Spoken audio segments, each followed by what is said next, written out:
You're listening to the Nourish Child Podcast, episode number 65.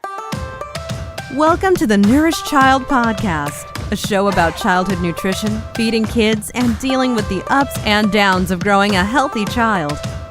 Here's your host, registered dietitian and childhood nutrition expert, Jill Castle. Hey there, welcome back to the Nourish Child Podcast. I'm Jill Castle, registered dietitian, childhood nutrition expert, and host of this show. The Nourish Child Podcast is a show about childhood nutrition, feeding kids, and dealing with the ups and downs of raising healthy ones, inside and out. Today, I am talking about a back-to-school subject, packing lunches, and whether you should let your child start to independently pack his or her own lunch. You might be able to guess my answer, but I'm going to show you how to encourage independent school lunch packing without sacrificing quality or your child's health. And to help you even more, I've got a free step-by-step independent lunch packing system that you can download so you and your child have a guideline to follow. I'll tell you where you can grab that in a bit. You can find today's show notes with all the links I mentioned over at jillcastle.com/065. And that is 065 for episode number 65. If you think it's important to take care and great tact when helping your child learn how to pack his own lunch, number one, share this episode on your Facebook, Twitter, or Instagram pages so more parents can find it and listen. Or number two, rate and review the Nourish Child Podcast in Apple Podcasts or whatever app you use to listen to this podcast. This pulls the Nourish Child up in rankings and makes it way easier for other parents, teachers, healthcare providers, and others to find the show. Today's episode is brought to you by my new program, the ADHD Diet for Kids. I've compiled the latest nutrition research, my years of experience working with families and children who are navigating ADHD, along with practical tools, tips, and techniques that help children function and grow optimally in one fantastic program that will change the way you nourish and nurture your child for the better. The ADHD Diet for Kids helps you balance food, eliminate food sensitivities, target inadequate nutrients, and feed your child with love and limits so he or she improves in all areas, including attention, behavior, learning, growth, and overall health. I use my hallmark whole child integrated approach using nourishing food, nurturing feeding strategies, and detective-like interventions to correct the most common nutrition challenges kids with ADHD experience. And I've vetted this program with real parents and professionals. If food, eating, and nutrition is a worry, frustration, or obstacle for your child, this is the program that pulls everything you need and want to know about food and feeding kids with ADHD together in one place. To learn more, go to www.jillcastle.com/ADHD. Guys, this course is launching soon. In fact, I am hosting a free training on the 11th and 15th of September. I hope you'll join me for this training. It's called Dodging the Most Common Nutrition Mistakes so you can help your child focus, behave, and grow. If you have a child with ADHD, you've probably spent some time trying to figure out how best to feed him or her so that she is growing, is focused in the classroom, and wherever else she needs to have focus while behaving as best she can. If you're like many parents I talk with, you probably have questions, and you probably wonder if you're doing the whole feeding and nutrition thing right. You might also be anxious to build your repertoire of tools, tips, and tactics to help your child eat better. In my training, I'm going to shed some light on the nutrition side of managing ADHD and offer up some things to think about in the grand scheme of nourishing and keeping your child thriving in all aspects of his life. We're going to cover the most common mistakes I see as a pediatric nutritionist who works with children with ADHD so you can avoid them with your own child. We're going to be discussing why proper nutrition is a key part of treating and managing ADHD and how missing nutrients could be complicating your child's health. Why getting stuck in a cycle of limited diet choices and chaotic eating habits could be making things more challenging for you and your child. And I'm going to cover the key things you need to consider when evaluating nutritional supplements so you know what you're spending your money on. And last, what food sensitivities might be showing up as a result of your child's diet.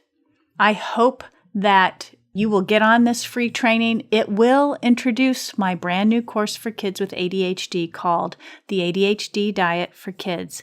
I'm super excited about this course. It's been a year in the making, and I've tweaked and modified and improved it after running the full course with a small group of testers. This course will not be offered as a self-study option, but only as a digital program, which you will have access to during the lifetime of the program. But this digital program will include live office hours with me so we can get all your questions answered and have you complete and utilize all the juicy information to help your child. I'll include the registration button for the training in the show notes so you can sign up if you want to over at jillcastle.com/065. Okay, well, at some point in my childhood, my mother decided it was our job to pack our lunches. She had definitely moved past the need to rise early, make sandwiches, and pack up a lunch for all four of us at about the time I entered high school. I give her a lot of credit for doing this task day in and day out for over 9 years, times 4 kids. So as you probably know, if you're doing it yourself, packing lunches is a true labor of love. For my own kids, I pack for them, and I have done this for years. As you've probably heard me mention in past episodes, it's the one thing I feel I can do for them still. I have the luxury of working from home, so I have more time in the morning to do this task. But I know that for some of you, it's a completely different scenario, and you may not have the time to pack your child's lunches.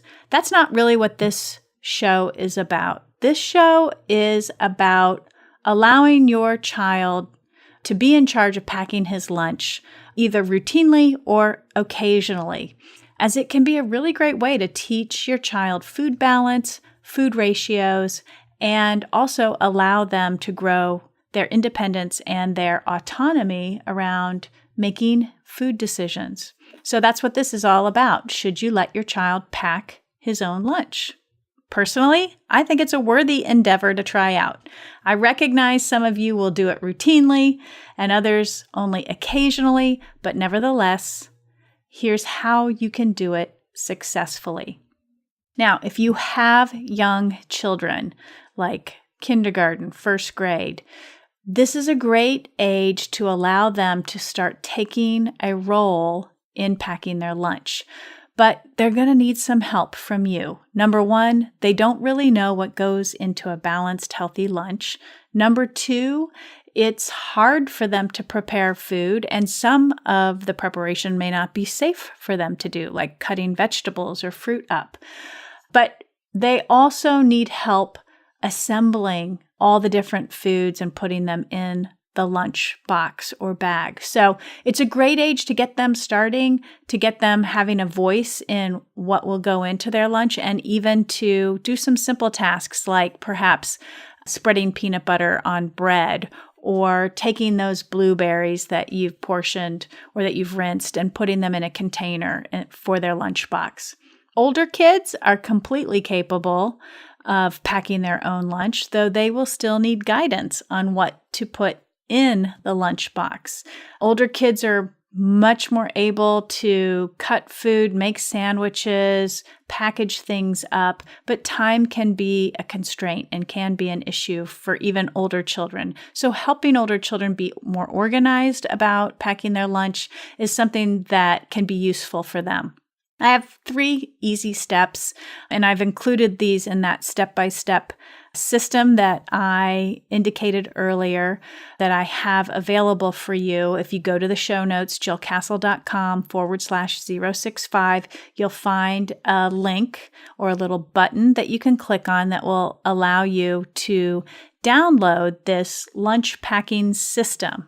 so that your child can start to independently pack his own lunch. But number one, what do you need to do to help set your child up for success? Number one, be clear about what a healthy lunch includes by setting some guidelines.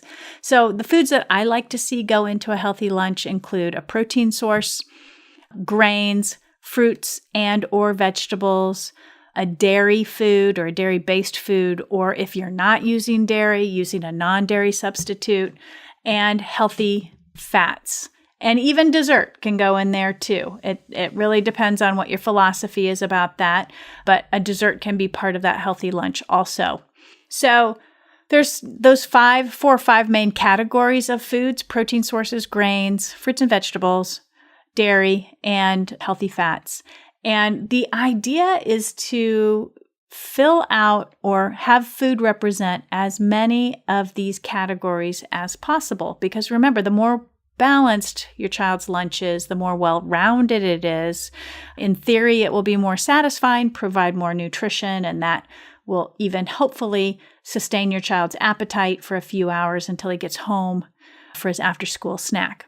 So that's number one. Be really clear about what a healthy lunch is going to include. And you can even chart this out on a piece of paper and show your child what you want him to pack in his lunch. And it might be, you have to have a protein source, you have to have a grain, you have to have a fruit, and you have to have a dairy option. So that might be turkey and cheese on bread and a peach. And then you might allow a crispy snack or another type of fun food like a sweet snack. But you get to set the parameters around what you want in that lunchbox. And again, try and get as many of those food categories in as possible. Number 2, build autonomy by using reasonable choice. So that basically means give your child the option to choose foods within a category so that he or she has more say in what's going into that lunchbox. And the younger your child is, the more narrow the options are. So for a kindergartner, first grade, second grade, you might give them 2 options. For an older child who's middle school or high school, you might just say, hey, you need to put a sandwich in there that has some protein. I would like to see either a fruit or a vegetable in there. If you can squeeze some dairy in there too, awesome.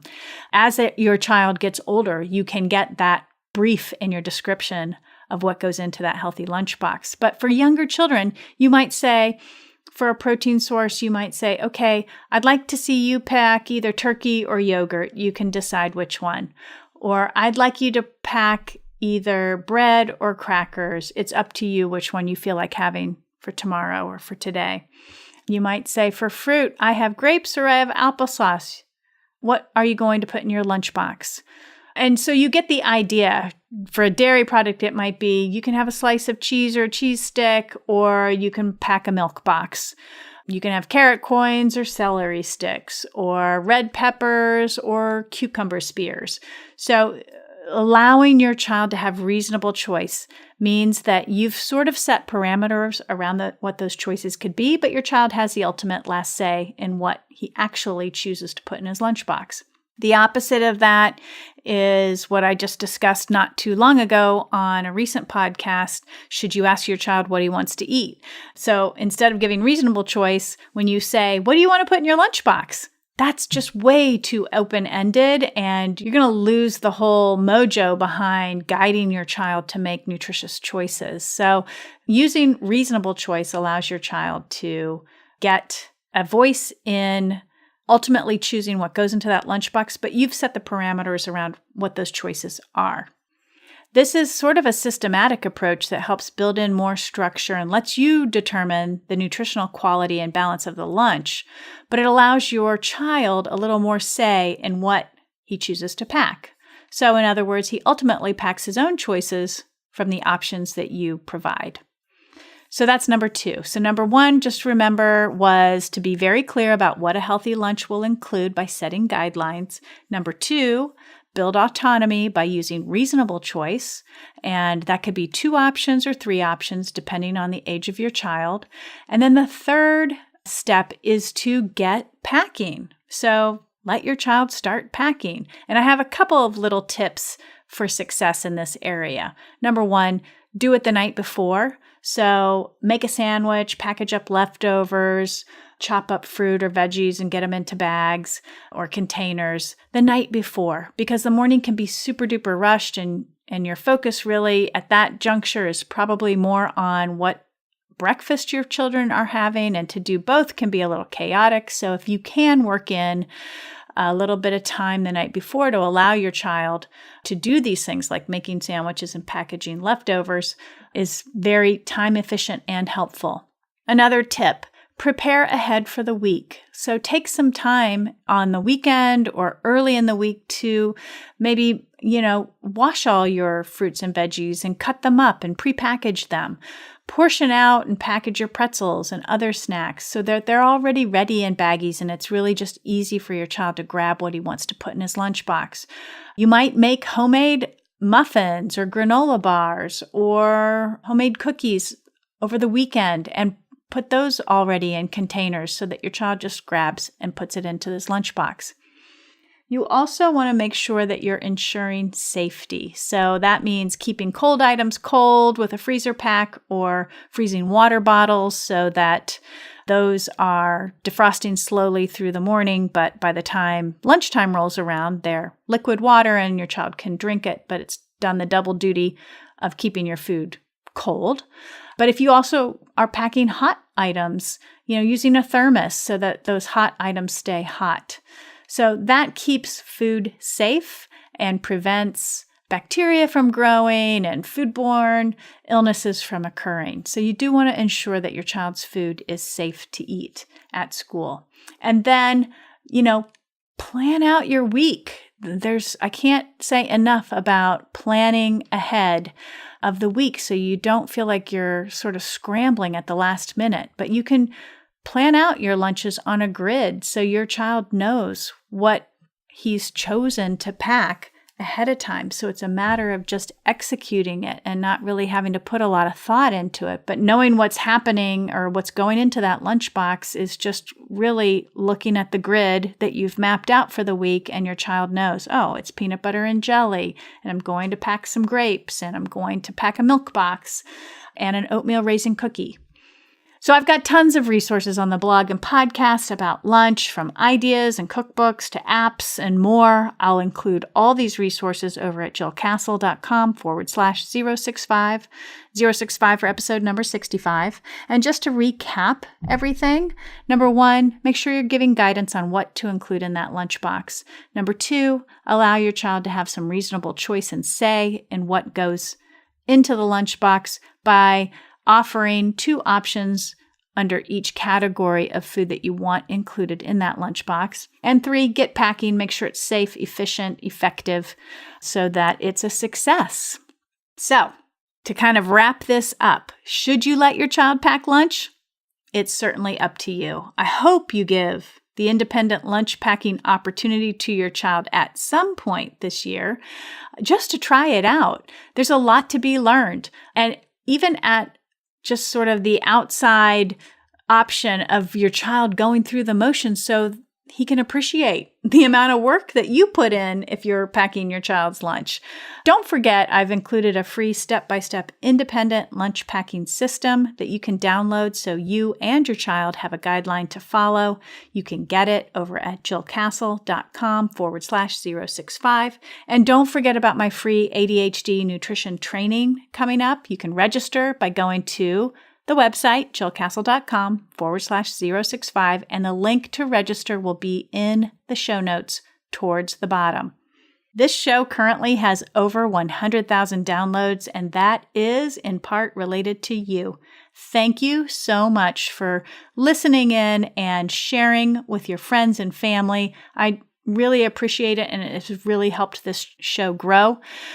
Remember, the best and most helpful way you can continue to help the Nourished Child podcast grow and reach other parents is to subscribe to the show on iTunes or Android. That's it. Go to the podcast app on your iPhone, click the search icon, and type in The Nourished Child. You'll see the little logo come up. Click on that logo, and then click on the subscribe button to the right. Super simple. For Android phones, you can find The Nourished Child on Stitcher, Google Play Music, Spotify, Podbean, whatever app that you've downloaded on your Android phone to be able to listen to podcasts. I'm probably on that service. So look for me there. Of course, you can leave a review of the show too, which would be so appreciated.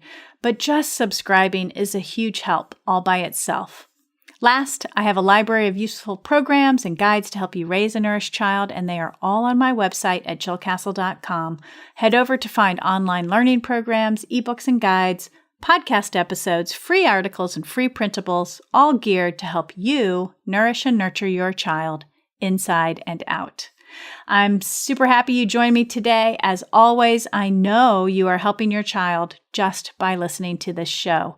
Whether you are in the thick of encouraging your child to independently pack his lunch or not, or maybe you're just working on it and thinking about doing it, make sure you give that child in your life, big or small, a loving squeeze today. Bye for now. This podcast is a proud member of Parents on Demand, a network of high-quality shows for families just like yours. Download our free network app on Apple and Android and listen to your favorite episodes on the go. Thanks for listening to the Nourished Child Podcast, where the #1 goal is to help you grow a nourished child inside and out.